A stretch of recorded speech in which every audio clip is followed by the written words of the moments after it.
Let's talk about homework. I'm going to give you some tips on how to make your homework more manageable for you, your students, and even your parents. First, here are some thoughts I have about homework. If I didn't have to, I wouldn't even give it. You can find research that shows that homework is not helpful to students. The ones who get support at home already, it's great for them. But those that don't get support, it is a source of stress for the students and the parents. Of course, you could probably find research that supports giving out homework. But my own personal opinion is 7 hours is a long time for kids to be at school. They're tired. It's like a full-time job.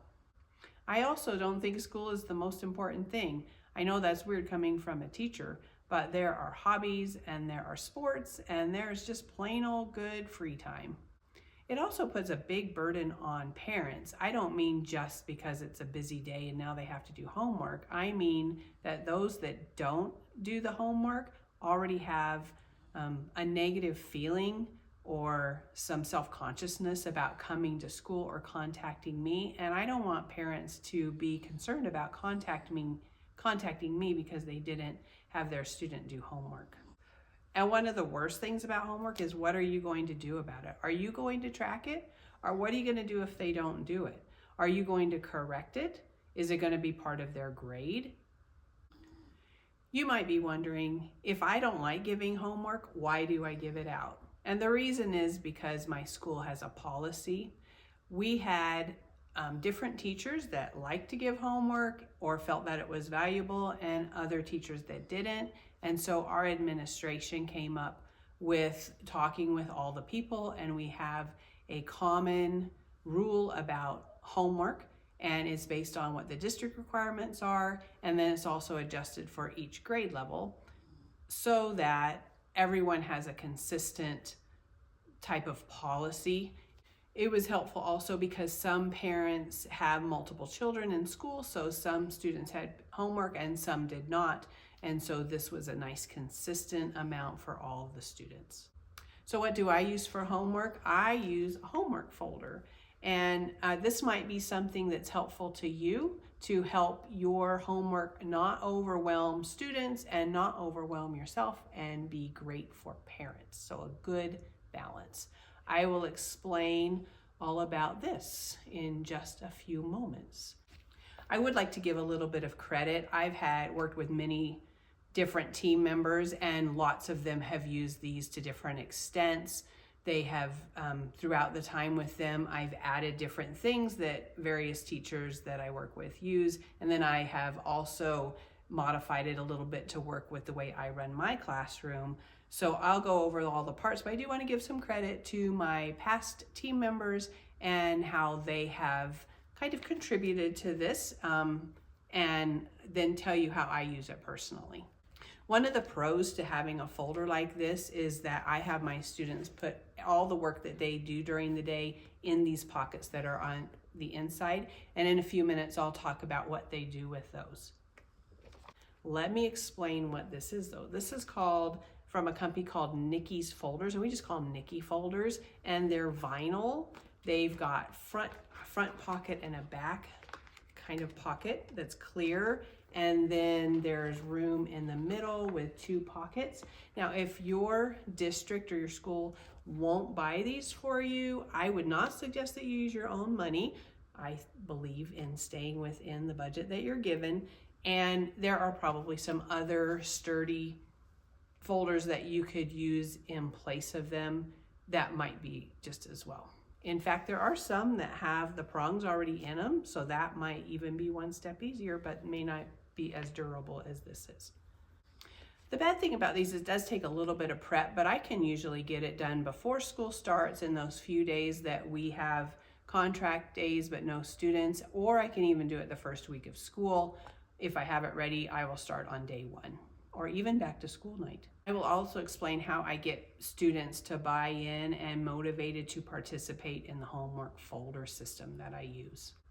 Let's take a closer look at what I use in these folders. First of all, in the front, there's a clear covered pocket, and I put a piece of paper in here, cardstock, that has my name in case it gets lost. And then I just put 2 lines for me to handwrite with a marker everyone's name. I do this intentionally.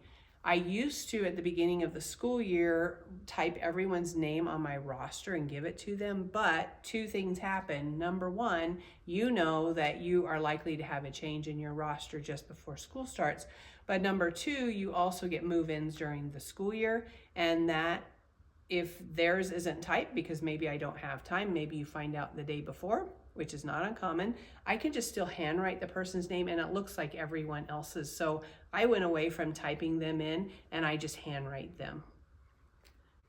The back side of this also has an empty, clear cover. I slide paper in it and it has all the homework expectations. First of all, it has the time that is expected and the days of the week that is expected. I also have some suggestions for the parents. Some of them are software that we use here at school that the kids can access at home. I also say that parents can use some software that maybe they like better. And then I also include non-digital options such as going through the worksheet pages that the students put in here. All the parent has to do really is go over those with the parents and with the students and ask questions about them. So then we have a non-digital option. And then lastly, it also includes a little picture of the calendar pages that I'll talk about in just a minute, and it shows how to fill it out. I'm not particularly picky about that, but it's there for them. And then when parents have a question, I always refer them back to this. Instead of re-explaining, I'll say it's on the back of the folder. If you reread that, let me know if you have any questions. So I'm always putting it back on the parents to know about this right here. And I'm going to show you in just a minute how I keep it on the students as well. On the inside, like I said, we have clear pockets right here, and we have some on the other side.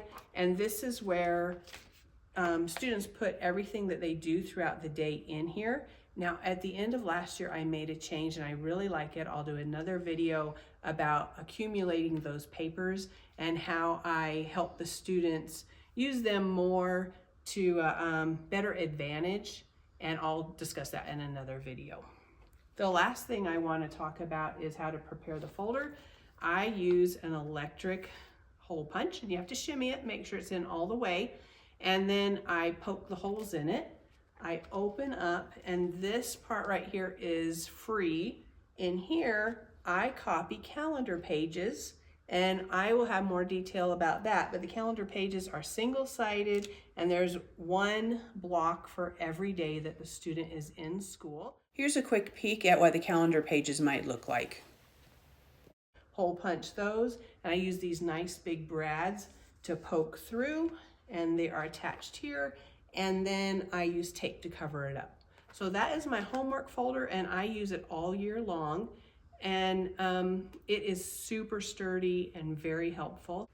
So how do I keep the students motivated with this? They get rewards in 2 ways.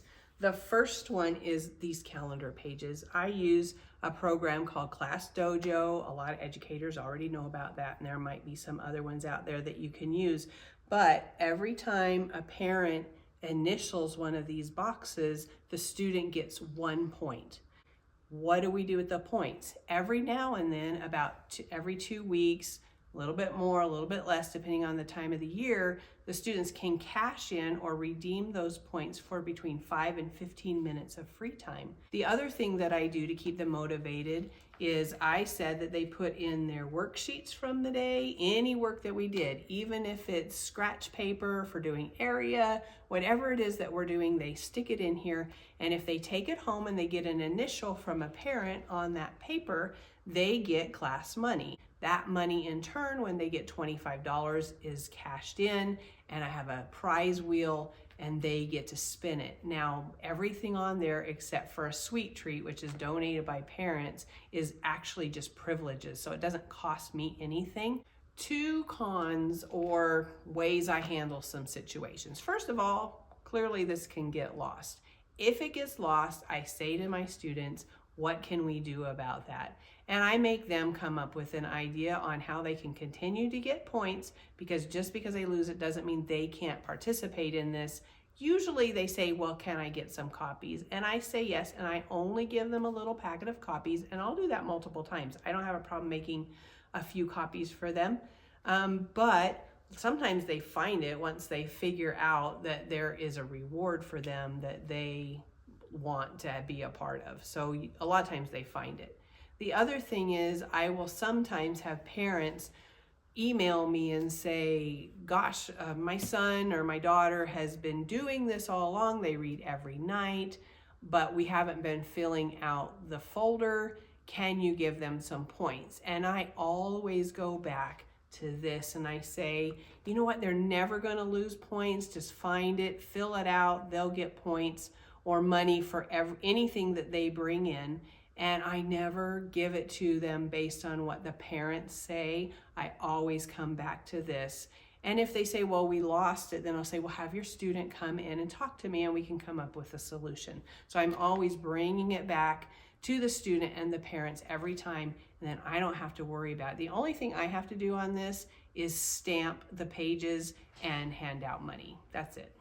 So there you go. This is what I use to keep homework under control, a nice in the middle between me not wanting to give out homework and grade it and give it to students and following our school policy. I like it as a recap because it lets parents know what's happening and what their student is working on. That helps me avoid a newsletter. I also like it because there's built-in motivations to help the students want to participate. I also like it because it is in the students' and the parents' hands and not in mine. There's a sense of trust in it because if there's what looks like a parent's initial or signatures, then that's good enough for me. And the last thing that I do to make this folder most useful to parents and students is tape in their username and password for all of the school software that they use in the programs, and that way if their parents decide that that is their option for homework, they have it for them. I hope this helps you stay right in the middle, and look back soon for some other videos about how I do my classroom money system and how students use these points in here for dojo points and to redeem them for free time. Thank you for watching this video. Remember, you are plenty, and it's okay to be an average teacher.